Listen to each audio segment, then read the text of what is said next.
This is the Surface Studio 2 Plus, and like so many of the devices we saw today from Microsoft's big Surface event, it looks kind of the same as what we've seen for the last few years.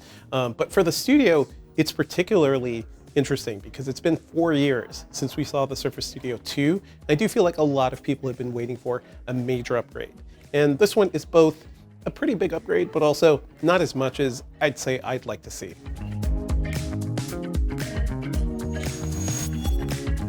Let's start with what's really new. This Surface Studio 2 Plus comes with Intel's 11th generation CPUs, as well as NVIDIA's RTX 3060 graphics. And both of those are going to be much better than what we saw way back in 2017. Those were, I believe, 7th generation Intel chips and GTX 1060. So much older hardware on the Studio 2. The 2 Plus is just going to be a huge upgrade all around. So while it's definitely faster, it just doesn't go as much as we like because we spent most of this year really fawning over Intel's 12th generation hybrid chips, and we found them to be much faster, far more power efficient than the 11th gen hardware. And it is a shame to see something coming at the end of 2022 with an 11th generation CPU. It just feels like a hard computer to recommend, especially since the Surface Studio 2 Plus starts at $4,300. And if you want the keyboard and mouse, that's going to be $4,500. That's a really expensive computer. That's a system you want to last for several years. And it feels hard to recommend that when it's running last year's CPU. Beyond that disappointment, though, I do think it still looks great. Microsoft hasn't changed anything about the design, so it still has a 28-inch pixel sense screen.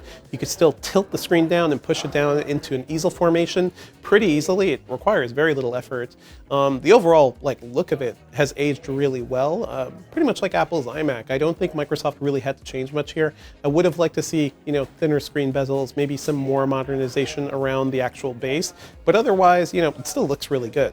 And when it comes to other new features, Microsoft has finally added Thunderbolt 4 support in the USB-C connections in the back. That means you can attach faster storage. You can also attach external graphics if you want to go even further. So that makes it a much more useful desktop for, I think, a lot of creatives. Beyond that, though, I don't think Microsoft is really expanding who this computer is actually for. I think if you're a creative that has a budget that's big enough to cover a computer like this, it's still really compelling. It's certainly better than buying the Surface Studio 2 last year or even earlier this year. There is good hardware here. We just wish it went a little harder. Stay tuned to Engadget.com for our upcoming reviews of the Surface Studio 2 Plus and all of our coverage around all the new Surface devices.